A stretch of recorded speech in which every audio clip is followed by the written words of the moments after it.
So I had a friend of mine tell me he had a green original Xbox that was running real funny and he had difficulties getting it to work. In this video you will see how to refurbish an original Xbox, as well as install a new hard drive, install new capacitors, change thermal paste compound, upgrade IDE wire, and maybe a couple more tips. Stay tuned.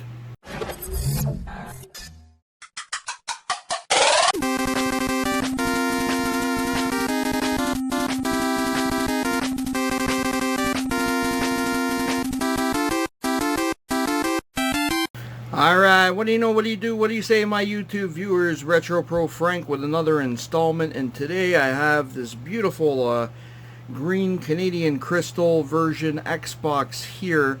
A friend of mine, he brought it to me. He actually saw some of the work I've done, and he said, hey Frank, I have a modded Xbox here that's green.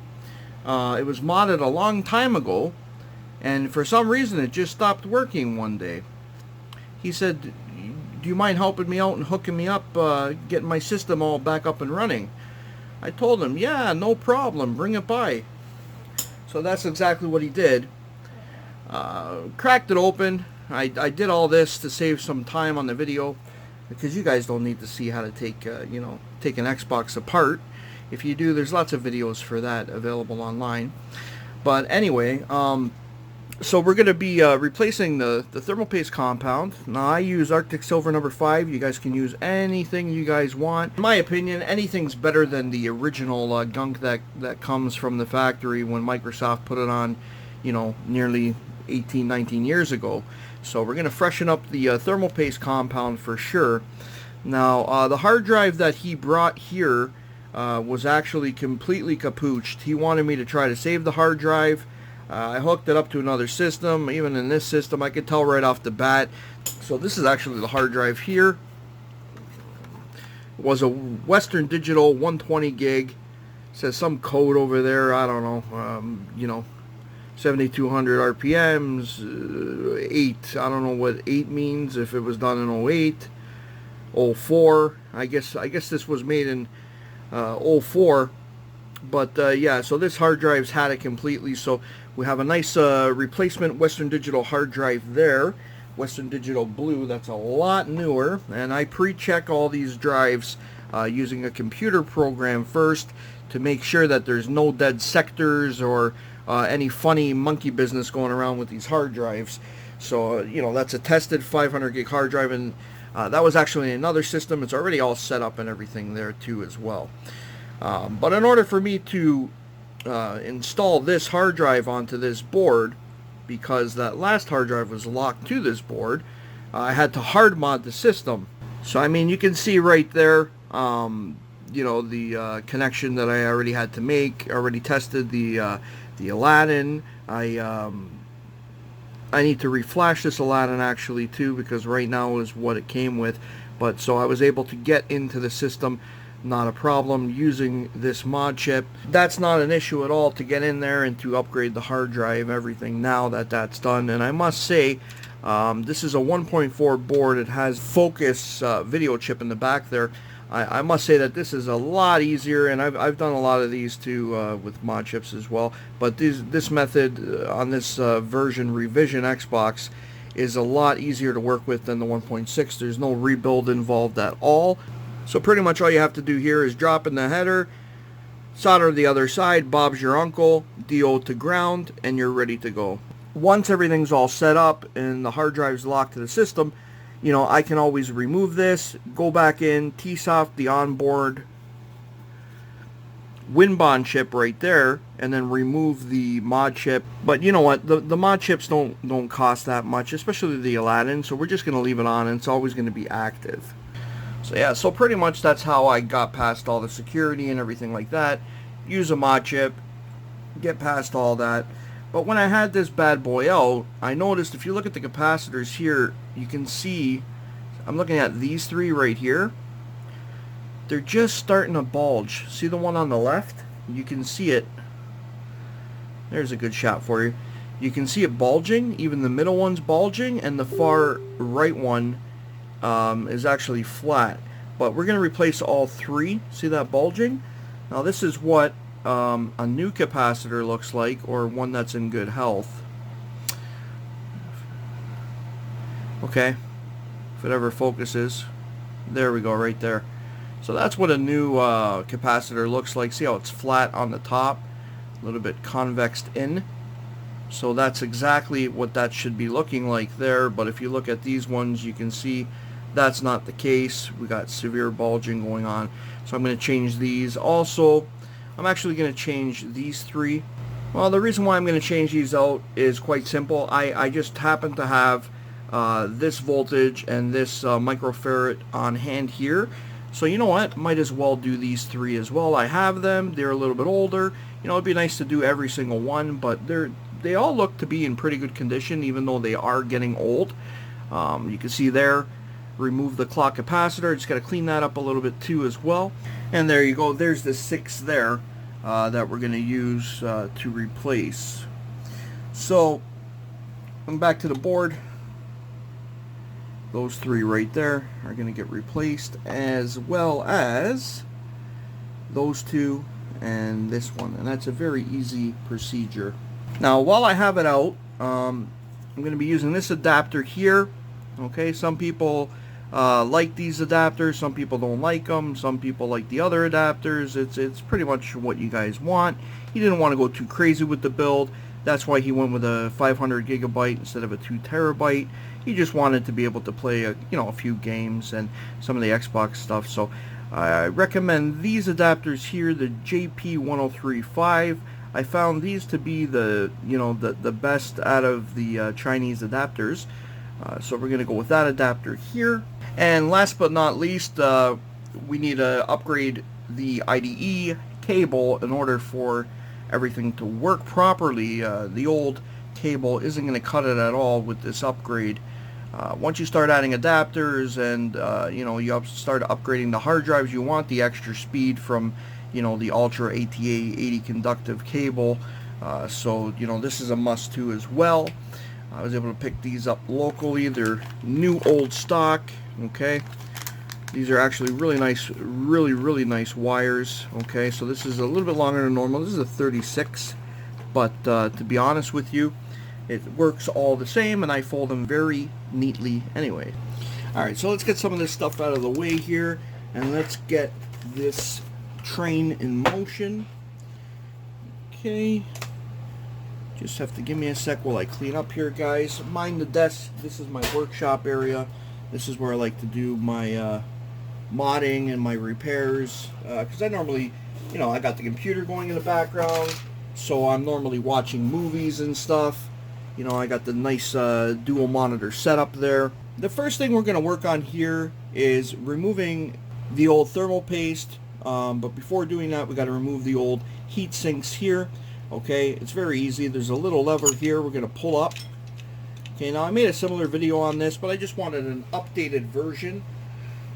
Okay, what I like to do is take a flathead screwdriver and go straight down here and kind of pull the one side up. Sometimes could be a little bit tough. Okay, and once you pull the one side up, it just turns up like this and off, and we just give it a bit of a wiggle. And if that doesn't work, you can always heat up the system. Okay, so I'm just going to pry it just a little bit, and you can see there we got the black junk this time. Sometimes it's pink, sometimes it's black, and there's the heart and soul of the system there. Pentium 3 733 megahertz, if I'm not mistaken. There are upgrades available for the processor, but only a few people in the community do them, and I heard that it could make your games run fast. I don't know much about them. I don't want to talk smack, but just not for me. Some people do get it done. It's just personally not for me. I don't mess with that. So here's the retaining clip for the GPU as well. And now these could be a bit of a bugger to get off. Okay, so I recommend either using like a hair dryer or a heat gun just to warm it up. Me, I just normally take a flathead, and I don't recommend you do this. And please keep in mind, anything you do is at your own risk here. Okay, and I just want to kind of slowly but surely There you go. There's the pop. You got to be careful though. You could cause damage doing it this way. I don't recommend doing it this way at all. I recommend heating up this heat sink and getting this black tar completely warm. It would make it a lot easier to remove. Okay, so we have the heat sinks there, and you can see here is the NVIDIA GPU. I don't want to scrub it with this. Okay, we're going to clean these up. And here's the Pentium 3 processor here. So what we have to do essentially before we apply new paste is we have to remove all this old paste, okay? And you know, same on the heat sink for both the GPU and the CPU. So I actually came up with a quick method for this. Okay, you can use chemicals, you can go bananas, you can spend a whole bunch of money. Okay, I just take a dollar store knife, keep it flat as possible. Be careful. And when you guys are cutting, you know what, to be honest, don't cut towards yourself. You always want your hand underneath, and be very careful. You always want to be cutting away from yourself, okay? And keep your fingers out of the way, because you don't want to cut yourself. Then I just go over it like this a little bit, okay? Now you can see there's not even really a scratch on there, all right? But I just got a bulk of that off very, very quickly.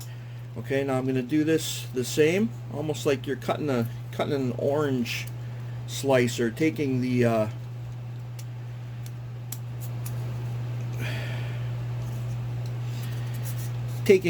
skin off of an apple or a pear. Okay, so this is the way I do it. I keep it flat, doesn't scratch it, doesn't do anything, and I got about 95% of that all off ready. Okay, now unfortunately you can't do this to this because you might cause some damage. So what I recommend, there are some stuff, some stuff on the market that you can buy that's specially made for removing thermal paste. But you know what, guys, I like to do things on the cheap, and I got just enough in there to do this. So what I like to do is I just take a Q-tip. If you guys are hearing a humming noise in the background, that's the fan. It's a little bit of a hot day here in Ontario, Canada. Okay, and I just put a bunch on the Q-tip. Now my first pass, I'm not going to be too thorough about it. I'm just going to try to be liberal and just chuck a bunch of it on and try to like let it soak in. Okay, let me move my hand out of the way. I just want to, you know, go over it, let it soak in, let it do its job. Okay, you can see it coming off, and look at that Q-tip already. Okay, all right, so normally you want to do this a couple of times. Look at it, see how easy that is coming off? Look at this, look at that. See if I can get you guys a better shot. Okay, yeah, I went a little bit much on it, but we're gonna clean it up anyway, and you can see how effective this is. And you guys probably have this stuff lying around. You don't got to go on eBay and special order stuff. Goo is available in dollar stores, people, so you can see how it's coming off in big chunks.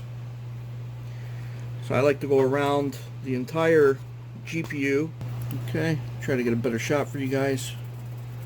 Okay, and you can see how good this cleaned up. That looks brand new there. Okay, we got little chunks on the actual processor itself. Okay,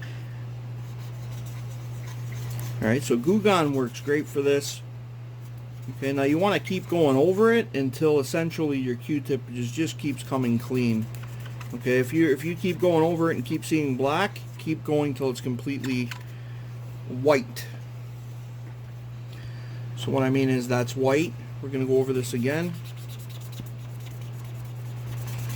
Okay, now we're going to look at it. See how you see a little bit of black? Keep going over it. You want to be able to rub all over this processor, either the GPU or the CPU, and have it as clean as possible when you're done. That's how you know all of it is off. Okay, I think that looks great. But because we used Goo, it's a citrus-based cleaner, might leave a bit of residue. So I recommend now at this point, even though that did work great and it was very cheap to do, to go over it with isopropyl alcohol. So go over the CPU, and the GPU with isopropyl alcohol a few times, 2 or 3 times, just to make sure we got rid of any traces of that goo gone. Now, just so you guys know, you can use this method when it comes to computers as well. Okay. Oh, and I almost forgot about the heat sinks here. So we have the heat sinks here. In order to clean those bad boys up, we're going to do the exact same thing. So we're going to take some goo gone, okay, and you can see that outline. Now watch this. And I find when you go with the grain, it really helps a lot more. You can see how much just came off there. Okay. Now you might still get a bit of a stain, but you see how that's clean now? So we know it's all off, okay? Let's do the GPU, and you can see the grain of the actual material. If you go with the grain, I find you get it a lot cleaner. Okay, because when you go opposite the grains, it can't get in the grooves. So if you go with the grain, if you look up close, you can see what I'm talking about. See like the pattern, the lines of the metal, the way it came out of its extrusion, or however they finish that like that. I just want to clean that up, and that's good enough for me. There's a little bit of a ring there, but that's because they used so much originally at the factory. I don't know why they went so bananas. So now to finish that off, we're going to just use some rubbing alcohol, okay, 91%, 70, 80%, whatever you guys can get your hands on, okay, and put that on a Q-tip, okay, and you want to go over everything again just to remove any of that residue from the actual goo gone.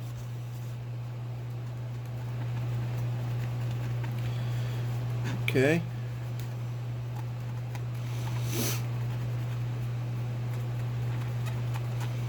Now, that's pretty much almost done.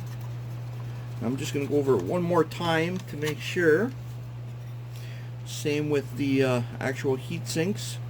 You want to make sure you clean up all that goo gone, okay? Because you don't want that causing any issues of the thermal paste not sticking to it. Okay, another little mini GPU one.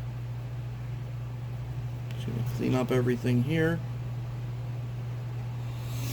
Okay, that looks good.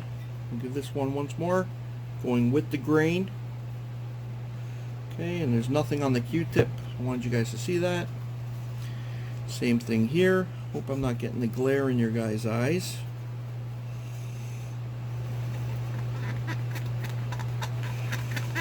Okay. Now, if you look at this processor here, okay, you can see the die, that blue. You want to make sure that that has a mirror finish. Okay, now if you follow along with this video and you've done everything exactly what I've done, you're going to have this look like this exactly. So once that dries, you can see it. Hold on, let me see if I can get a good shot for you guys. So that's still kind of a little wet. Let's actually go over it again.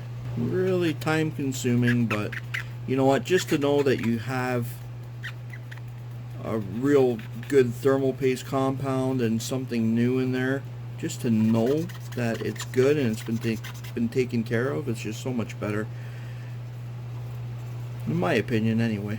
Now you don't want to touch it with any of the oils on your fingers, okay, but what you can do is take a lint-free cloth, okay, or even just a paper towel will do as well. I just like to go over it one more time.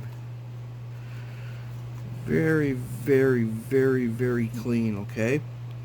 And you can see now it's got that mirror image to it. I don't know if you guys can catch that on camera, but there's, you see that? Okay, so you want it perfectly clean. Now, normally you would apply the thermal paste compound, put the heat sinks back on, and you'd be done. But because we're replacing the capacitors here, if you look at this heat sink retention, where it sits and lines up is right in front of that capacitor, and since we're doing this, we're going to leave those all off for now, and we're just going to continue with the capacitors now. So I hope you had your soldering iron warming up, okay, because it takes a couple seconds there. So let's work on these capacitors next. So the way I like to replace capacitors is actually having it standing up on its side like this. Okay, I find it makes it so much easier.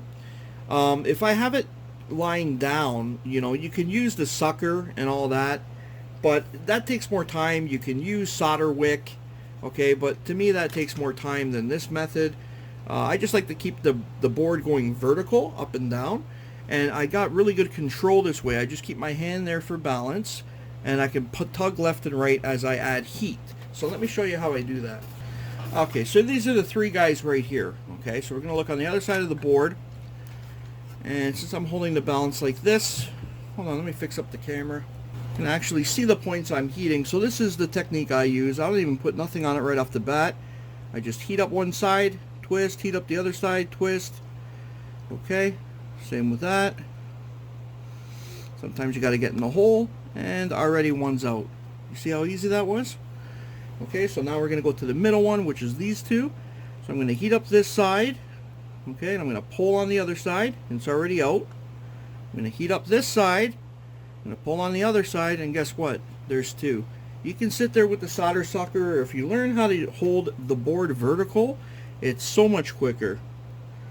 Okay, so we're going to do the same thing here. We're going to heat that up, pull. I'm going to heat this up, pull. I'm going to heat this up, pull, and out. So there's three. I said I was doing 6.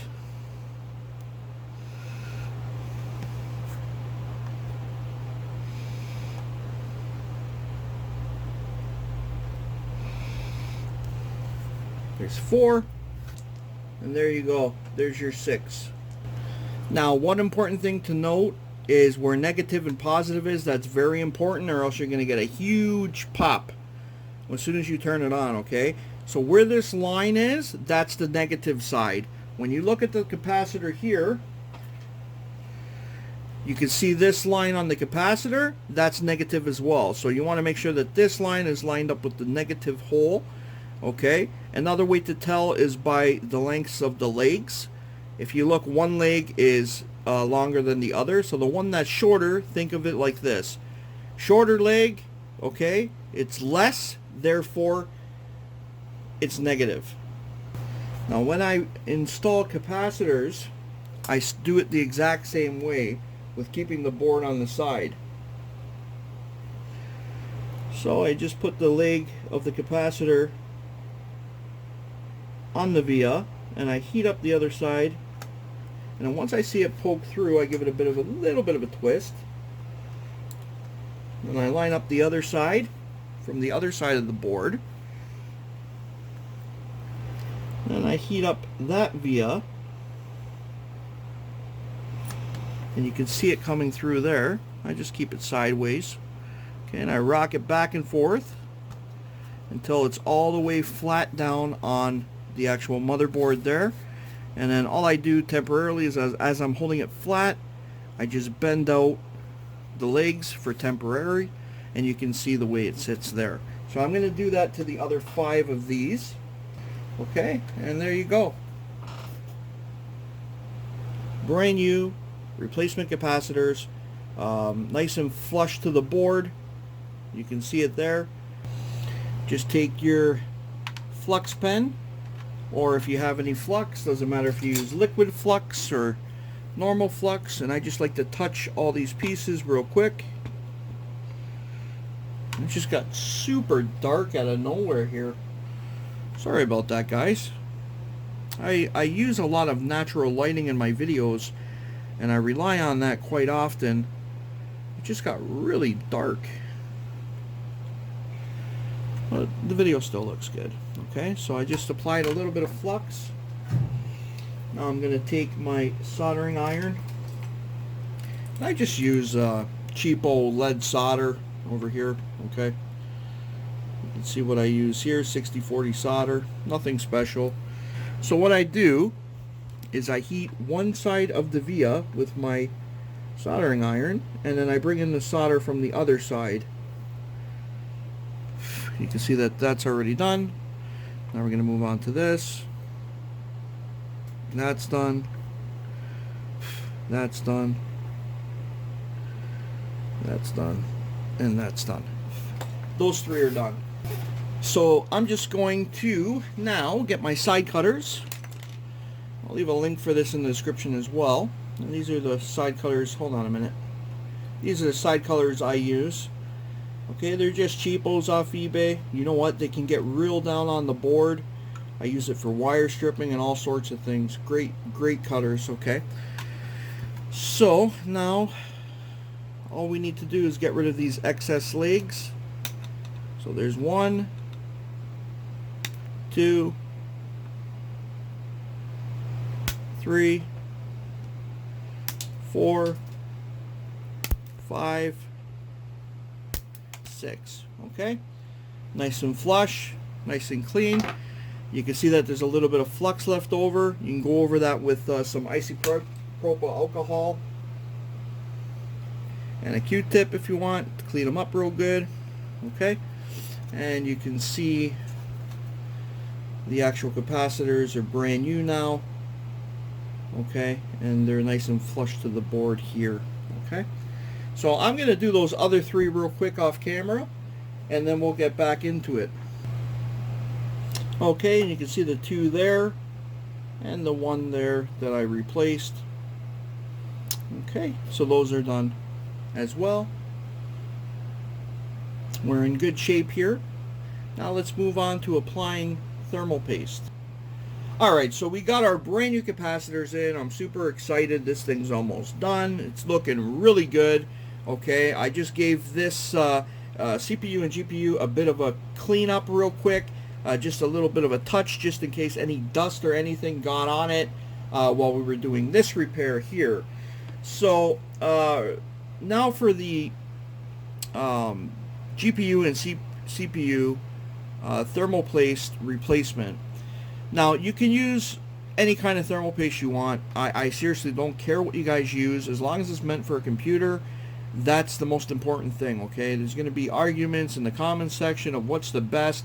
In my opinion, this is the best, but however, relax, hold on, however guys, I haven't tried every single kind and done tests and any of that kind of stuff. It's just I know that these guys have a pretty good name, Arctic Silver number 5, that they're well known, and you know what, I can get it locally. Just get whatever's available locally. Try not to get like the cheapest stuff ever, okay? Try to, you know, spend a couple bucks more. You don't want to buy the cheapest, you know, no name stuff. Just buy something with a decent name, okay? And you know, you can keep it around. It's good for PCs as well, so anything like that, even Xbox 360s, okay? You always want to have some thermal paste on hand, that's for sure.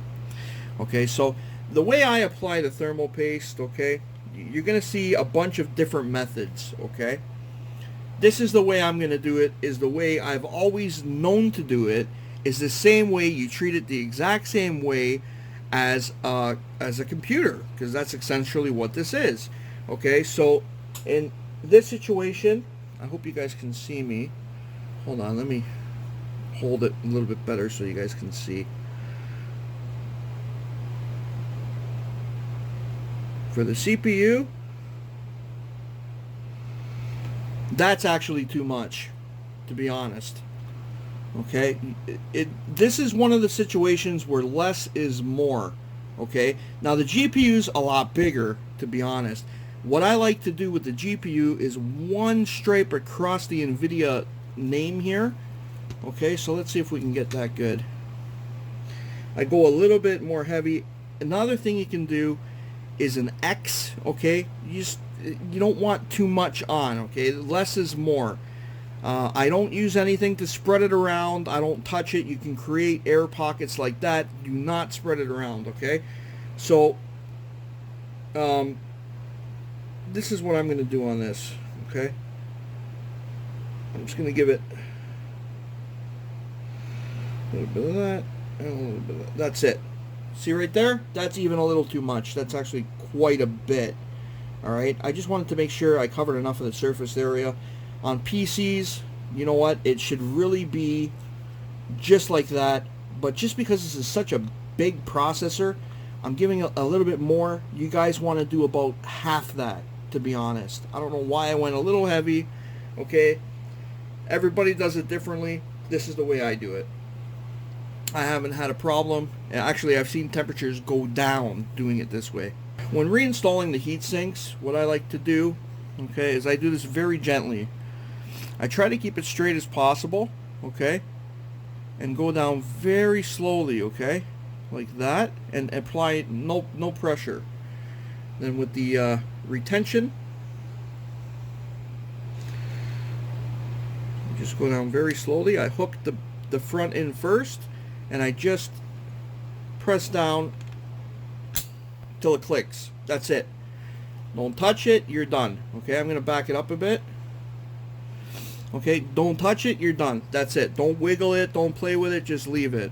Now the same thing with the CPU. Okay, you don't want it to, you just want to put it down, create the pressure, and it's going to perfectly smooth it out. Okay, so some people like to go down like this. I just like to go straight down very carefully, like you're playing Operation, you know, remember that game? Okay, and I don't touch it after that. Take the retention arm here, I hook in the back first and keep my finger there. Okay, and then I press down till it clicks. Okay, then I just take the lever and go straight down. That's it. It's done. Okay, I've had great success this way. This is the way I do my thermal paste replacement. Okay, guys, and now we have the capacitors done. Okay, you can see the 3 here now that I backed up the shot. 1, 2, 3, 4, 5, 6 Saniel capacitors. Okay, I just use the cheap ones. I've had good luck with them. The way I see it is anything's better than a bulging capacitor. I'm sorry. Okay, if you guys can afford to buy the most expensive ones and that's what you guys want to do, by all means, you guys can put 24 karat gold capacitors if that's a thing. And there you go. Call it a day. Bob's your uncle. You're done. Okay, so I just go with the mid-grade stuff. This is good enough for me. Anything's better than 19, 20-year-old capacitor. It's creeping up to be 20 years old, so anything's better than what it came with, that's for sure. So now at this point, I'm going to take my Aladdin chip that I already pre-installed. I'm going to put it back on the pin header. I'm going to take this motherboard, reinstall it into the case, and then we'll continue from there with the hard drive, the IDE upgrade, and as well as the IDE to Sata converter.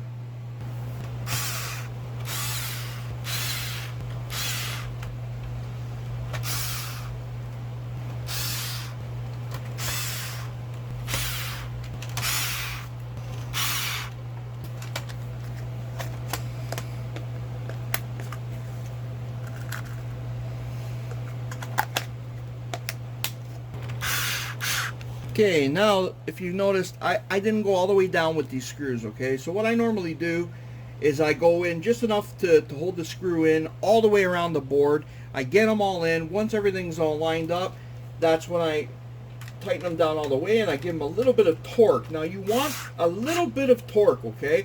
You don't want to go so hard that you break the bottom of the case off where the screw holes are, but you want that little bit of torque. Now the reason why this is very important, if you learn anything from this video, okay, every one of these through holes here, okay, you can't see because this is in the way, let me show you. Every one of these through holes here, okay, is a ground point, okay?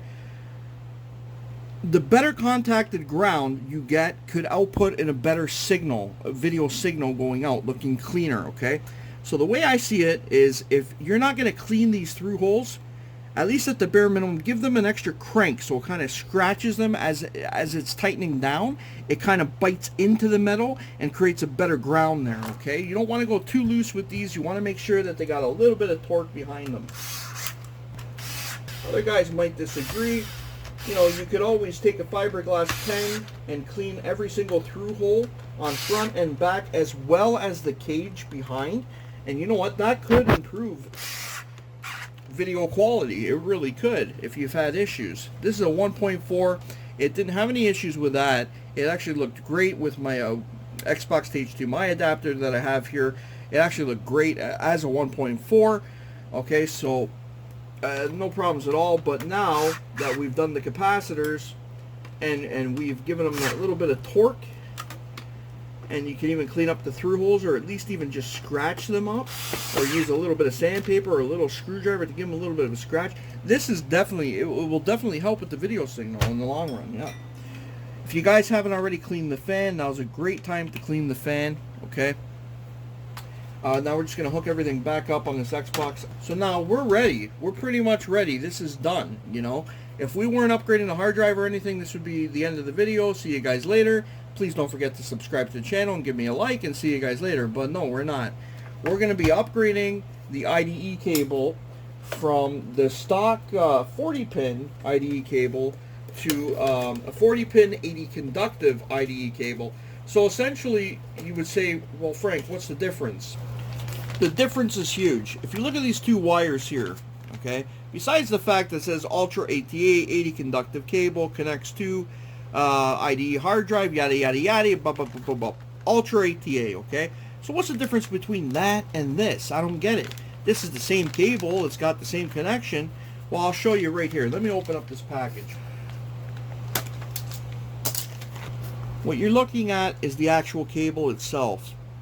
You see how, okay, this is the new one, this is the old one, right? Obviously. Let me see if I can get a good part of it. Alright, right here. If you look really closely at that, if the camera focuses, okay, that's better. You see how these are a lot fatter in the back, and these ones are a lot skinnier, okay? Now, these ones in the back, the reason why they're fatter is because they could be, because they're the same size, but there's half as many connections as this one. This has 80 actual wires, and this has 40. So by doing that, it actually is recommended from, especially even on the older hard drives, if you look on the older hard drives, some of them say it's recommended to use a high-speed wire with this hard drive. Okay, now, this actually helps out with the transfer rate. It makes the speed a lot quicker. Okay, not only that, it's a new wire. You don't know how old, you know, what this thing's been through, how much condensation and moisture and humidity it's been, you know, it's been exposed to. You know, not only that, it's mandatory when using one of these connectors here, okay, in order to get this to work, you're never going to get it to work. Well, you might be able to get it to work on one of these, but one day you're going to turn on your Xbox and you're going to be like, where's all my stuff? It's missing.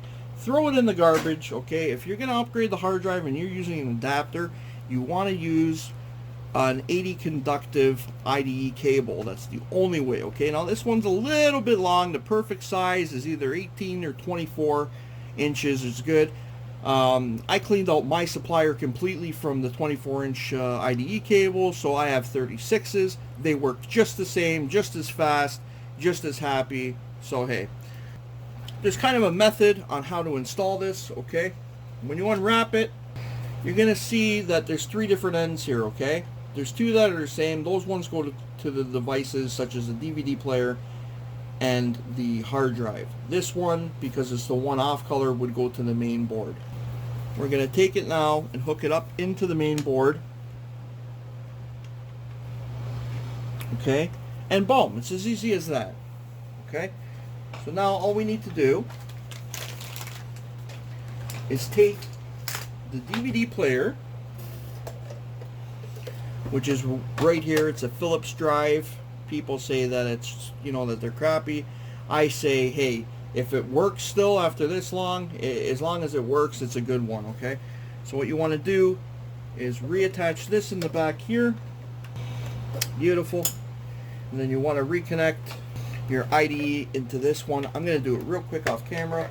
A good way to hide the wire is just back in here. If you have any excess wire, you can just kind of like, you know, fold it up over here. It's out of the way of the airflow and everything. So if you see, you know, see the grills on the side here, there's the same on the right hand side. The Xbox is designed to vent in from the sides and in the front a little bit and out the back. So this is kind of, you know, this is out of the way by putting it here. So just, you know, roll up a little bit of the excess if you end up using a little bit bigger wires or some of those rounded IDE wires. Okay, and then you can see it here. Once you fold that back here, because this is a little bit of a longer wire, you might have to do some extra folds, okay? So this thing's ready. We just have to put the new hard drive in. In order to put the new hard drive in, we have to remove this old 120 gig. I'm going to give it back to the guy if he's got some sort of, you know, sentimental, you know, attachment to it. He can at least have it back if he doesn't believe me that it works or whatnot. So in order to do that, there's actually 4 screws on the side. These are T10s. So we're going to yank those out real quick. Okay, and then once the 4 screws are out, it's easy enough just to pick it up and throw it out or give it back to the guy or whatever you want to do. Then you're left with this. But before you put the new hard drive in, I always like to attach the adapter first. So here's a bit of an upgrade. This is a lot newer hard drive. Okay, it's not brand new. I don't even know if you can buy 500 gig hard drives brand new, but it is tested. All my 2 terabytes are brand new, all sealed. I cracked the seal myself, to be honest. But this is like years and years newer than what was in there. And Western Digital Blue is a really good hard drive. It's a well-known hard drive with a low fail rate. So, okay, but before we put this into the caddy, I would actually like to attach these first. Okay, so you want this attached first before you even screw it. It just makes life so much easier. Okay, and you can see how it hooks in there, this adapter. Sorry, just hit you guys. You can see that just slides in like that. Okay, and then over here, that's your finish. But I like to put foam tape, double-sided tape, so it will never ever fall off. So that's what I'm going to do. I'm going to put one more layer of this foam tape. Okay, it's just this stuff. You get it from the dollar store, wherever you want to get it, okay? And I just put it on the back here, make sure it's nice and sticky. Okay, just like that. Now, you might not think that this is an important step, okay, but really it is. Let me explain why, okay?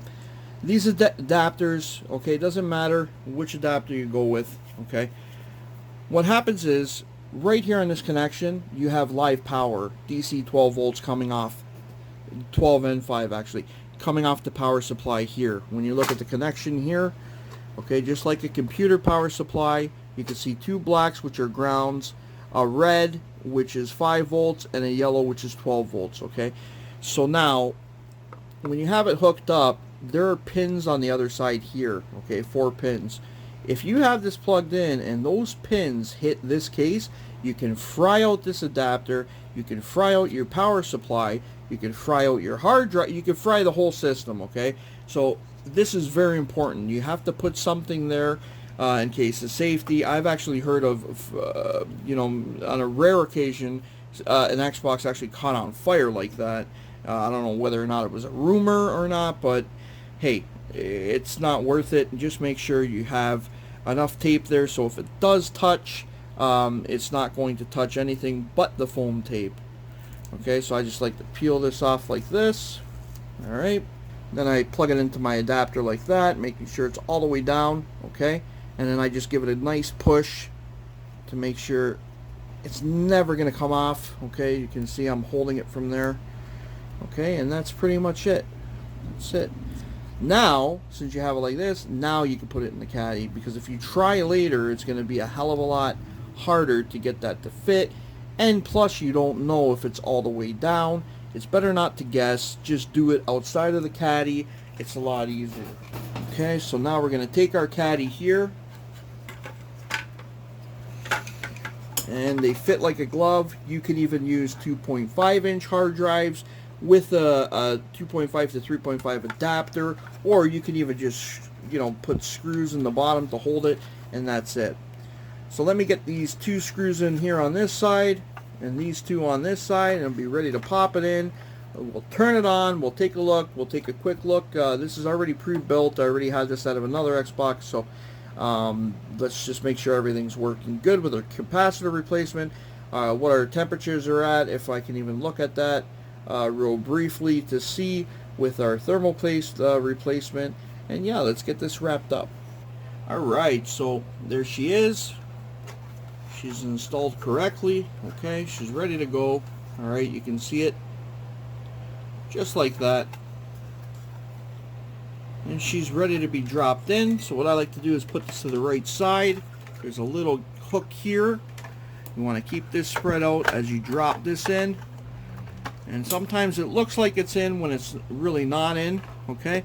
And at this point, I just take the wire and feed it through this channel over here, okay? And right here, you want to give this a bit of a bend, just a little bit of a bend, okay, to kind of direction it that way, okay? And while holding onto the hard drive, I sneak in the power just like this. Okay, and I feed all the wires underneath. Okay, nice and clean, beautiful, hooked up. Now we have this big IDE cable, guys. So what I normally do is I just flip it twice, like this. And right now this looks kind of crappy, but I promise you it will look pretty good when I'm done with it. Okay, now you want to make sure that that goes in there real good, right into the adapter. Okay, now you're like, what the heck do I do with this? Check this out. You ready? This is my signature move here. If I was like a wrestler of the Xboxes, you know, like how Diamond Dallas Page, whoever likes wrestling, what's your favorite wrestler?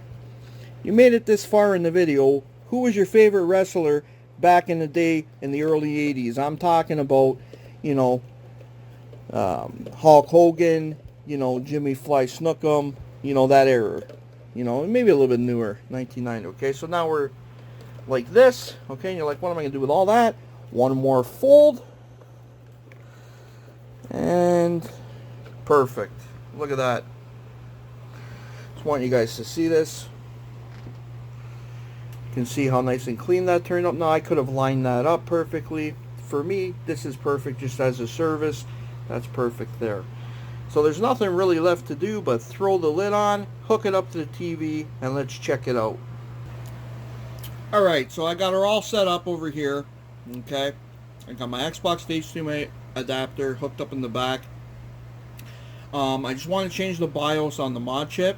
The mod chip itself is an Evo X, so we're up in power over here. You can see the power's good. Okay, I just want to change that that BIOS. Okay, you can see the Evox M8 BIOS, which is a good BIOS and works for all different versions, but I'm going to be loading X2 4981, which is an executor BIOS, and it's a very small package. It's a 256K. Okay, so you can see that the Xbox is working. Okay, this is a version 1.4 Xbox.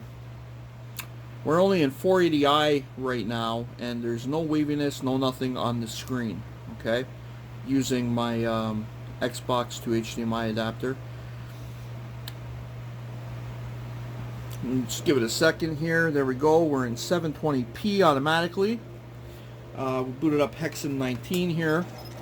So I'm going to go to T-Soft Flash Chip Xbox. Let me just help you guys out a little bit here. Hold on a sec. Let's just get a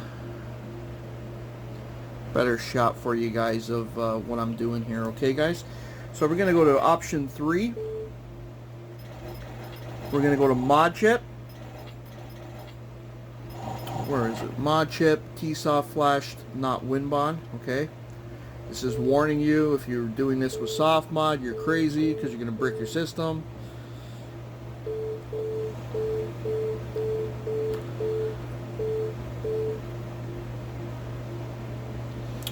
I love that beautiful image there. So now we're just going to reflash this Aladdin, okay, because it comes with that 1.6 version BIOS, that M8 BIOS. Okay. So we don't have a 1.6, okay.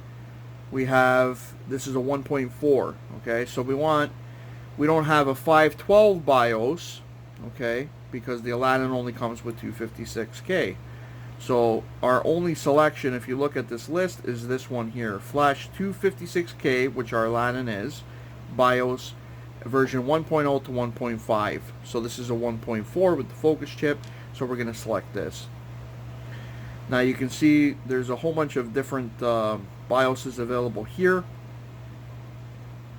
Indie BIOS 504 F and G is actually really good. That's another one of my better BIOSes that I like to use. And this Force 480p, I imagine it forces the video signal into 480p instead of 480i. But we're just going to pick this one here, Executor BIOS. We're going to pick the X2 4981, and because it's only 500 gig, we're just going to go with the F only. If this is the first time setting it up, just go with F and G all the time, okay? But so we're going to go with F only, 4981. Let me just fix this a little bit here. I'm getting close to my favorite part here, guys.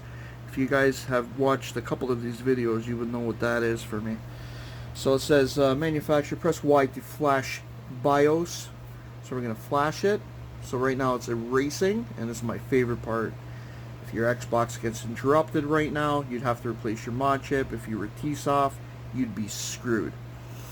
Okay, so now automatically it shut the Xbox off completely. So let's go back and out a little bit here, guys. Now we're going to eject this. Take a look at the bottom in the middle. You're going to see that the symbol has changed. No longer in the top left corner, it says Executor 2. Okay, I just want to do one more reset here because we did have to remove this disk. Now hopefully, if everything went well, we should be brought right into Emulation-Station here. Now the first time when flashing a BIOS, it could take a couple seconds to actually read it. Boom. Wow, it actually didn't take that long at all. Holy Jesus, in 1080i as well. Alright. Are we booting up? There we go. Boom. Emulation-Station. She's up and running. There we go. She's up and running. Emulation-Station. Okay, this was already set up, ready to go. And we're actually in 1080i right now. And this looks amazing. Okay, now this is a 1.4 version Xbox. There is no bullshit going on the screen. Okay, hold on a second. Let's see if I can do this real quick and dirty for you guys, just so you guys can believe me here. There's no trickery going on. Okay, you can see there's only the one wire coming out of there into my my adapter here. And let's put you down ever so softly here. Back to this angle. There we go. And now let's see exactly what's going on with our resolution here. We're gonna, where is it? Display? I guess it's display. Okay. You can see in the top right corner, 1080i. Let's do that again. Alright, so now that we're all set up, this is pretty much the end of the video. But I just want to zoom in a little bit and actually take a look at the quality of this version 1.4 with this adapter as well, running in 1080i. Okay, there's nobody's shutting off a console here. Let's just go to display again. Okay, so 1080i. You can see she's running great here. Okay, Emulation-Station is one beautiful dashboard. John, you're a genius. That's all I got. My buddy John, Rocky5, the creator of this dashboard, he is an absolute genius. Okay, it's just gorgeous. So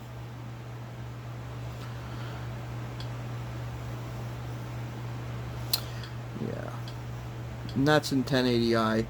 Now the reason why I'm pointing this at the screen, just in case some of my subscribers, because there is something going around with HDMI wires and adapters having bad luck with 1.4 version Xboxes. You guys seen me work on the board. I was just working on it, right? You seen the focus chip. You see what I'm using. You know, I'm using the $7 adapter that, you know, I've made myself, and everything's just working great here in 1080i. Now, I don't recommend 1080i, to be honest with you guys. It's kind of something amongst the community. the Xbox community. It's like we all know that the Xbox can do 1080i, but it's really not recommended. The best picture possible is in 720. It's just 1080. Yeah, it might look a little bit better, a little bit cleaner, but to be honest, it's really pushing the limitations of the Xbox system, which, you know, it has just a very minimum amount of RAM. So like when you start pushing it that hard, you could get into sluggish, you know, choppiness and all this sort of thing. It's not happening here with Emulationstation though. That's actually pretty funny. It looks really good. But it could happen with other dashboards. Best place is to always keep it at 720. But this is just looking beautiful. Yeah, this is looking great. Well, hey, listen, if you guys like this video, why don't you do me a favor and smash that like button.